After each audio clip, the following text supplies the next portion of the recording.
Alright, today we are going to go over the Cosmo range exhaust. You can get this ducted or non-ducted off of Amazon. I'm just going to show you what it comes with in the package and then what equipment I have to install it. So it does look pretty nice. Pick it up here, you got your controls. And when you get it, you'll have both vents there, or filters I should say. There will also be styrofoam on the inside, which you will have to remove before installing it. And then there's your LED light down there. And then these filters can be machine washed and removed very easily. I do not have the charcoal filters because I am replacing my non-ducted exhaust and turning it into a ducted one, and also going stainless steel. When you get it, you will also have to change your settings, which is a little hard to see with the lighting in here, from ducted or non-ducted, depending on what you're doing. I'm doing ducted, so that is this one. Otherwise, you undo the screw and you can move it. And then charcoal filters will also go inside here if you so choose to get them for a non-ducted application. And then of course it comes with your owner's manual, how to install it. Also comes with some templates on how to mount it below a cabinet, and then how to mount it to a wall, and then where to make the cutout for your venting. And then it also comes with a couple pieces here,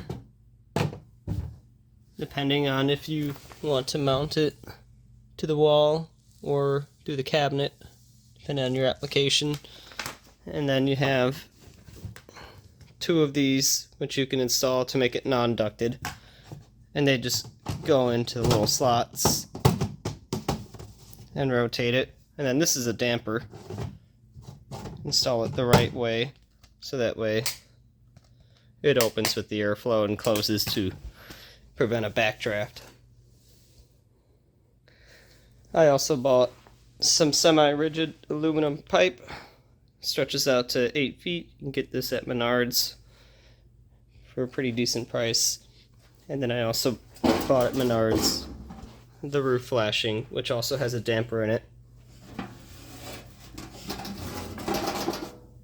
Here's a damper. This allows 8-inch round, which we won't need. This is actually 5 inches, but they did not have something for that. And I'm using a 6-inch hole saw for all of my cuts. So I have a 6-inch adapter here, which when the hole in the roof is cut, you'll put it in, you'll pull all the tabs back. And then because I'm making a 6-inch hole going to a 5-inch pipe, I got a 6 to a 5-inch reducer. And then this piece will go in there. This piece will go in there. The roof will be here. You fold all these tabs back, you'll seal it, and you'll attach it to your semi-rigid duct. And then this is the range hood I'm working with right now. And again, I'm converting this to ducted from a ductless. It looks like on my application to remove it, just have to remove a couple screws either side. And I'll use the template. I'll make a hole. And then as you can see, I already lined up the hole in the attic. Had a gas line and some electrical connections up there, so be careful when you do that. And line it up as close to the center that it would allow me. There's a stud in there, but you can't see it. And then once I install the new hood, I can start routing the piping. Alright, we're going to work on removing the range. So first thing you want to do is make sure you turn off the breaker, so we know that's off.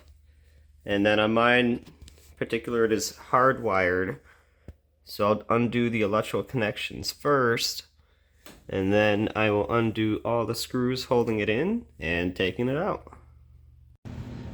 Alright, the hood vent came with a template to put in the vent. Put that template up on top, and then I drill the hole to mark the center of it, and then I use the hole saw here to go up through there for the vent, and I oversized it. And I basically just have 1 or 2 screws in the side here just to hold it up, and then gonna have to splice this into the house wiring. Tried to put some extra holes in the back so that way it'd go through, because there's not enough room in the back.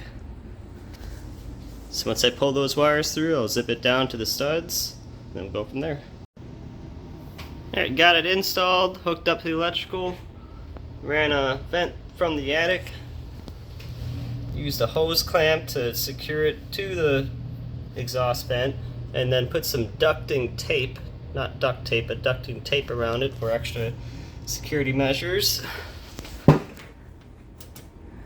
Got a nice LED light there. Get your 3 speeds.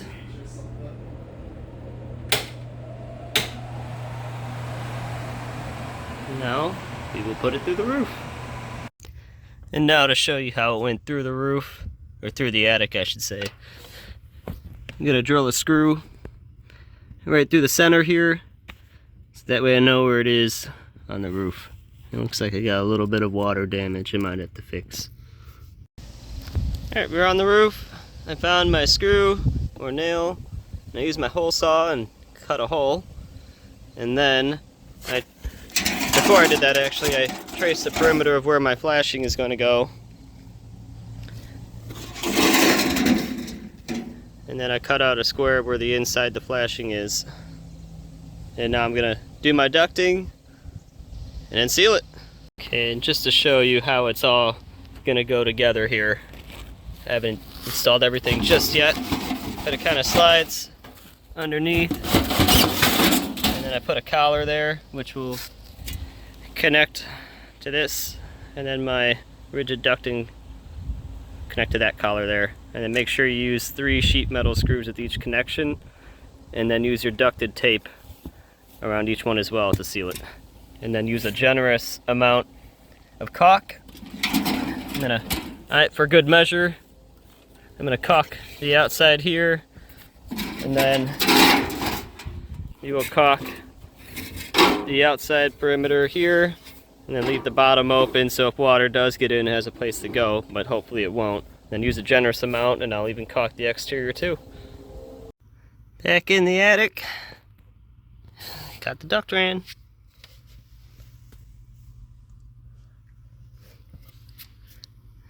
Put lots of the ducting tape around it just to be safe. And that's that. She's all installed. Took about 4 hours to do. Climbed up on the roof and everything.